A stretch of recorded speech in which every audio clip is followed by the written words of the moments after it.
Good evening, everybody, and what a fantastic venue. This is so cool.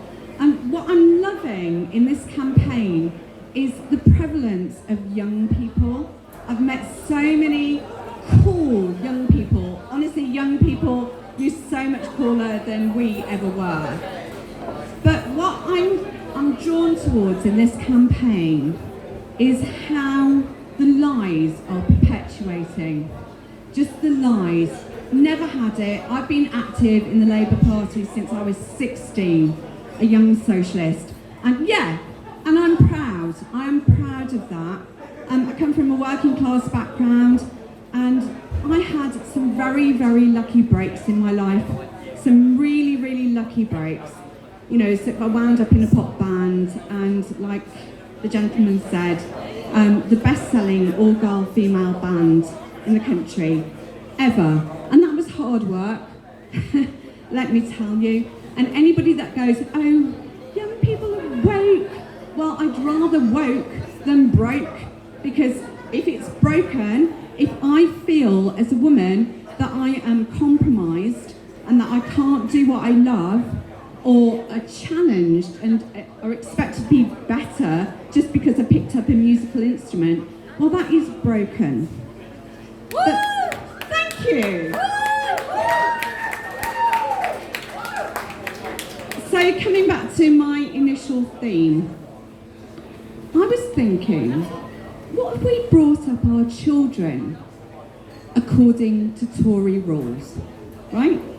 So what would that look like? So here we go. Javid, Saj, first day at nursery. Saj, what we want you to do, darling, love of my life, darling child, is to go in and steal all the toys, the best toys from everybody else, and keep them to yourself. And perhaps build a little wall around it. And, you know, but don't look too nasty. Throw some, like, Lego bricks out for the other kids. Would that be acceptable? No, of course it wouldn't. And then Prissy, little Prissy, you are so Prissy, aren't you?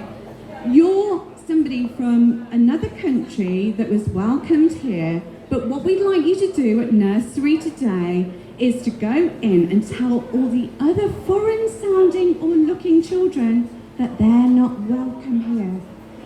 You somehow have earned it, but they don't deserve it. This is completely and utterly wrong. Now don't get me started on Boris, because Boris is a very naughty boy. Boris will go over, eat all the chocolate cake, be covered in chocolate, and just go, I didn't do it. It wasn't me. And then let away with it. How does that happen? This is where we've come to, people, and we can't accept it. I'm not accepting it. I'm just not, and I'm calling it out for what it is. Boris, I can't, just in case it's recorded, but it begins with W. Just rhymes with banker. Rhymes with banker, and don't get me started on them. But here we are, and I really want everybody to go out and vote Labour. Vote Labour for your future. I'm voting for a future that call me a hippie. It's not an insult. Do you know what? That is a hope for a more equal society where we're not judged on what we look like, where we come from, but what we are as people.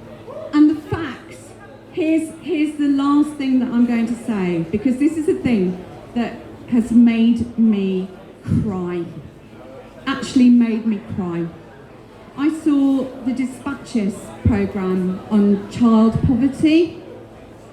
How can we, as a society, accept that children, little kids, are going to bed hungry, are cold, and so we are not doing anything about that. Well, good on you if you can go to bed, because that is starvation for me, intellectually and politically. I can't do it. So here's to Labour, and would the candidate join me?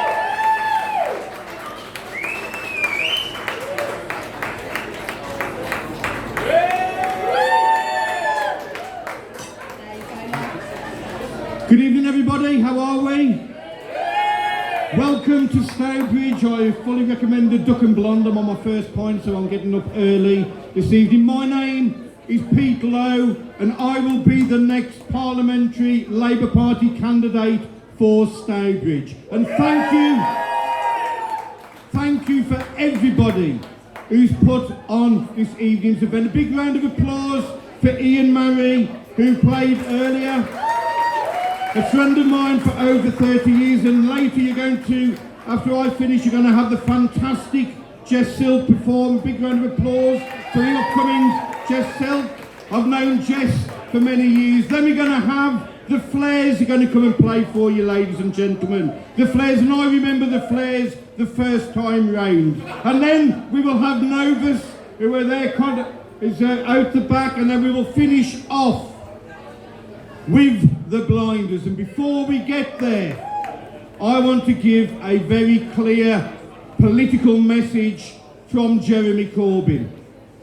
And Jeremy Corbyn has said to me that next Thursday is the most important election in a generation.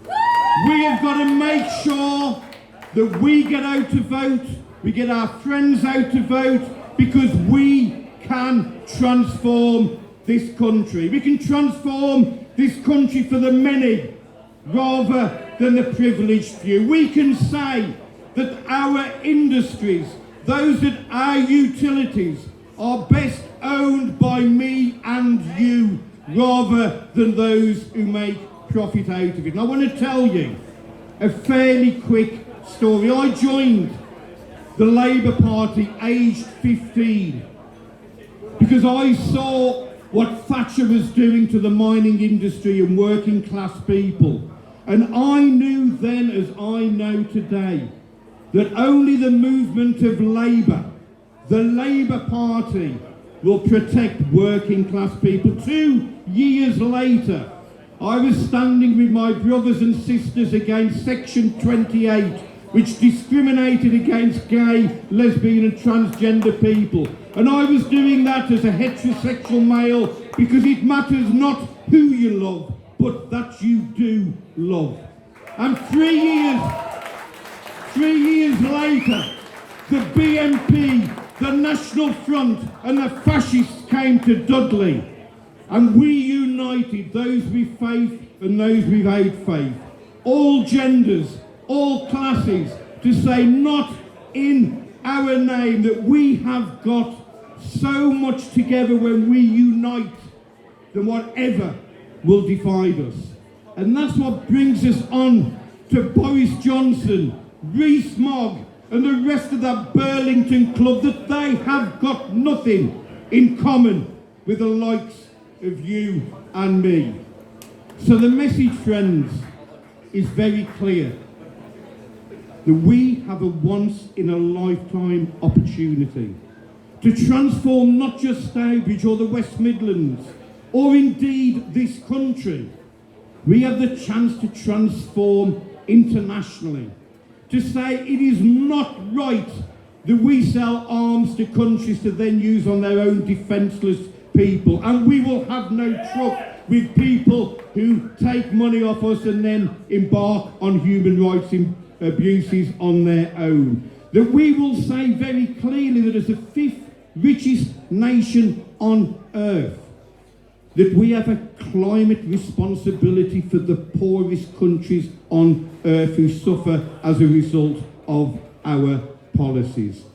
So next week, next Thursday, you have the opportunity. It's time for real change. And as a great man said to me just this afternoon, when we were aspiring and knocking on doors, waiting for that socialist utopia, we've got to get through, we've got to get through, gotta get through. Thank you very much indeed.